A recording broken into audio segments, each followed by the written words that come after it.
Baiklah, sekarang kita akan membahas tentang KPK, ya. KPK itu adalah kelipatan, ya, persekutuan terkecil.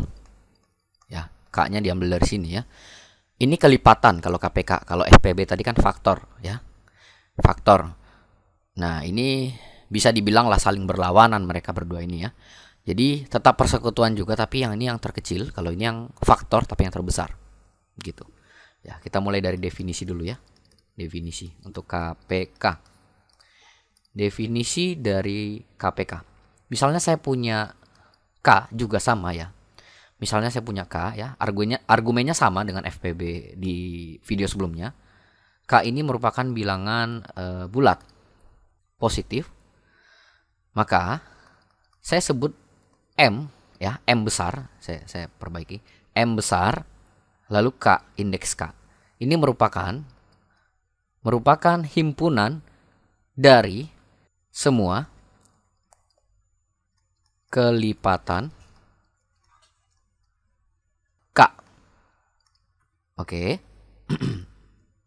Nah, maka KPK ya, KPK misalnya KPK dari M, N yang bisa disingkat juga jadi M N tapi pakai tanda kurung siku gitu. Sama dengan irisan dari M kecil lalu M N besar. Jadi kelipatan persekutuan terkecil dari MN itu sama dengan himpunan dari M besar M kecil beririsan dengan M besar N kecil. Ingat ya, ini kelipatan. Kita contoh dulu ya. Kita ambil 20 dengan 12 ya. Nah, kalau misalnya M besar ya, M ini berarti himpunan dari anggota-anggota kelipatan 20 ya. Ini kan banyak ya. Misalnya saya tulis ya, 20, 40, 60, 80, kemudian 100, kemudian 120, kemudian 140, kemudian 160, 180, dan lain-lain, banyak banget. Oke. Nah, ini kalau 12 ya, misalnya M12 ya. Jadi himpunan M12 ya, anggota-anggotanya apa aja? 12 ya, kelipatannya berarti 12, 24, 36, kemudian kalau dikali 4 berarti 48, atau ditambah lagi 12 jadi 60, ditambah lagi 72, ditambah lagi 84, ditambah lagi 96, dan seterusnya. Nah, ada perbedaan dari FPB dan KPK dilihat dari himpunan itu, anggota himpunan itu. Kalau himpunan pada faktor, ya, faktor dari sebuah bilangan itu adalah himpunan terbatas atau ada batasnya, ya kan? Tapi kalau misalnya untuk himpunan kelipatan itu tidak ada batasnya, karena sampai terus ke atas nggak akan kelar-kelar ini, gitu. Jadi itulah perbedaannya, bahwa untuk M ini adalah himpunan tak hingga atau infinity set. Oke? Nah, sekarang, kalau misalnya KPK dari MN itu adalah intersection atau irisan dari himpunan M besar M kecil dan M besar N kecil, tetapi yang dicari adalah minimum. Oke? Yang dicari adalah minimumnya. Ya. Nah, sekarang begini. Kalau kita mau mencari mencari M12 ya, irisan dengan M20, apa saja? Nah, kita lihat ini yang beririsan 60. Oke, 60. Nah, kemudian 60 apa lagi? Nah, ini sebenarnya kalau mau dilanjutin bisa nih. 96, lalu 108, lalu 120 ya, dan seterusnya. Gitu ya. Nah, berarti ada 120. Berarti ada lagi nih selanjutnya 180. Selanjutnya berarti 240 dan seterusnya.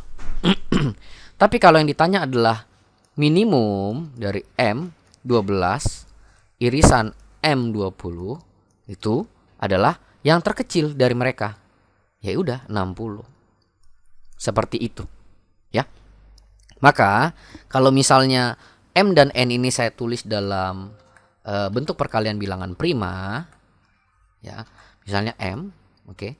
M ini saya tulis dalam bentuk perkalian bilangan prima, bisa menjadi P1E1 dikali P2E2 dikali terus sampai PKEK. Oke. Dan N ini bisa saya tulis jadi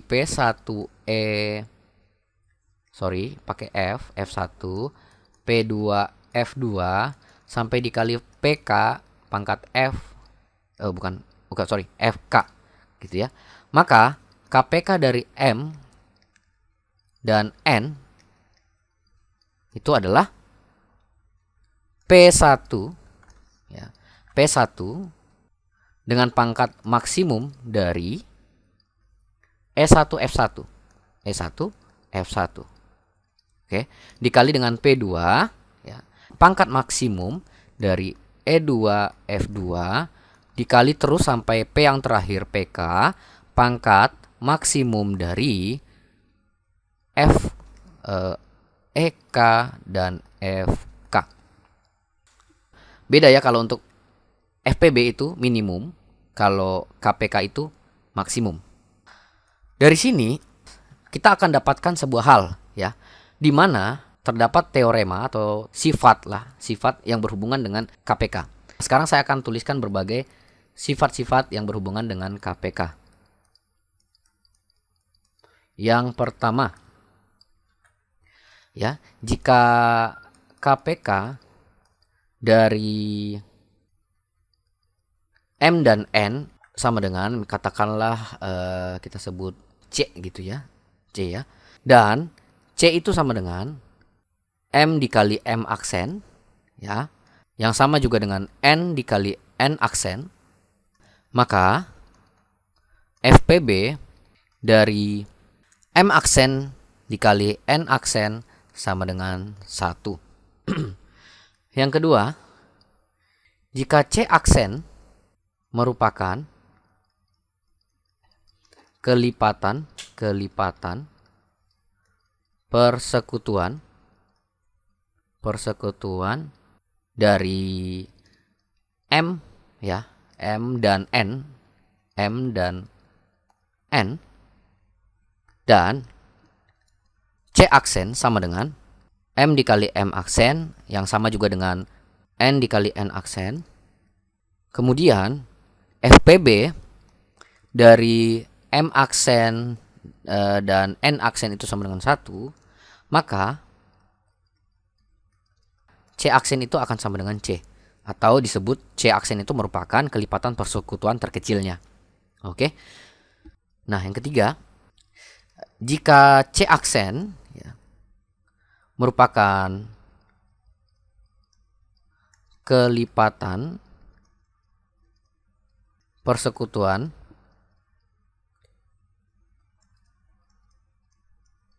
dari M dan N, maka jelas-jelas C aksen ini bisa habis bagi C. Oke. C aksen bisa habis bagi C. Yang keempat, jika kita memiliki C yang habis dibagi M dan K itu habis dibagi dengan M juga, maka KPK dari C dan K itu habis membagi M. Oke. Yang kelima, jika K ini adalah bilangan bulat dan K dikali KPK dari M dan N ini tadi ya, M dan N itu akan sama dengan KPK dari perkaliannya KM dan KN. Oke. Nah, selanjutnya, apa hubungan FPB dengan KPK? Ya. Jadi punya hubungan mereka. Yang keenam, jika FPB dari MN dikalikan dengan KPK dari M dan N, itu akan sama juga dengan M dikali N. Oke. Nah, ini yang terpenting. Nah, gimana cara kita membuktikannya? Saya akan buktikan yang untuk bagian 6 ini aja ya. Saya akan buktikan yang bagian 6 aja. Nah, kalau kita tahu ya, M itu secara fundamental theorem of arithmetica atau teorema dasar aritmatika itu bisa dibuat dalam bentuk perkalian bilangan prima yang unik. Maka M itu saya bisa tulis lagi seperti yang di atas ini tadi. Ya. M ini sama dengan P1K1 gitu ya. Tidak K ya, tapi E1 dikali P2E2 PK, lalu ini E ke K. Kemudian N itu adalah P1 mana? F1 dikali P2 F2 dikali sampai P ke K F ke K. Oke. Kita tahu FPB ya, FPB dari MN ya, sama dengan gimana di video sebelumnya? P1 pangkat minimum. Ingat ini minimum ya. E1 dan F1 dikali dengan P2 pangkat minimum dari E2 F2 dikali dengan seterusnya sampai P ke K pangkat minimum dari EK dan FK. Nah, kalau misalnya KPK dari M dan N itu adalah bedanya hanya maksimum aja. Jadi saya akan copy aja ini.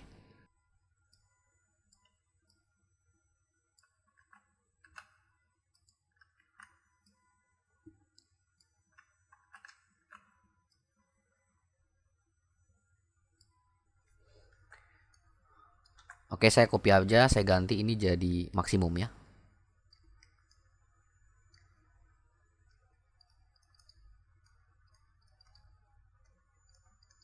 Oke. Nah, maka jika FPB MN saya kalikan dengan KPK MN itu sama dengan apa? Nah, perhatikan dulu yang sama bilangan primanya ya. Yang ini. Nah, perhatikan, jika nilai minimum ini adalah E1, ya, nilai minimum yang di sini FPB-nya ini ya kan E1 misalnya. Nah, kalau di sini maksimumnya berarti ya bukan E1 dong, F1 gitu. Jadi kalau dikalikan, ini jadi apa? Penjumlahan pangkat ya. Penjumlahan pangkat. Jadi P1 berpangkat minimum, entah apapun minimumnya E1 atau F1 gitu ya. E1 dan F1 ditambah dengan maksimum dari E1 dan F1. Dan kemudian nanti ini akan dikalikan terus-menerus sampai P ke K dengan pangkat minimum EK dan FK ditambah dengan maksimum dari EK plus FK. Nah, kalau misalnya nilai minimumnya E1 yang ini E1 dan yang maksimumnya berarti bukan E1 dong, F1 gitu ya. Berarti nilai ini sama saja dengan P1, oke? P1 pangkat E1 ditambah dengan F1. Oke? Dan juga nanti yang di keduanya adalah P2 pangkat E2 tambah F2. Betul? Nah, ini kemudian juga dikali sampai PK titik-titik P kali P ke K pangkat EK tambah FK. Oke? Nah, ini kalau kita mau lihat, ini kan sebenarnya adalah bilangan-bilangan sendiri dengan eksponen yang sendiri ini yang unik E1, E2 sampai EK ya. Berarti sama juga dengan P1 pangkat E1 dikali dengan P2 E2 dikali terus sampai PK E ke K ya. Nah, ini saya sendiriin. Baru dikali juga dengan sekarang F. P1 pangkat F1 dikali dengan P2 pangkat F2 dikali terus menerus sampai PK pangkat FK. Oke, nah ini apa? Ini adalah M. Oke, ini adalah M. Nah ini apa? Ini adalah N. Maka jelas ya, FPB dari MN dikali KPK MN itu sama dengan M dikali dengan M. Oke. Ya. Nah, untuk KPK sampai di sini dulu. Selanjutnya kita akan masuk ke video selanjutnya.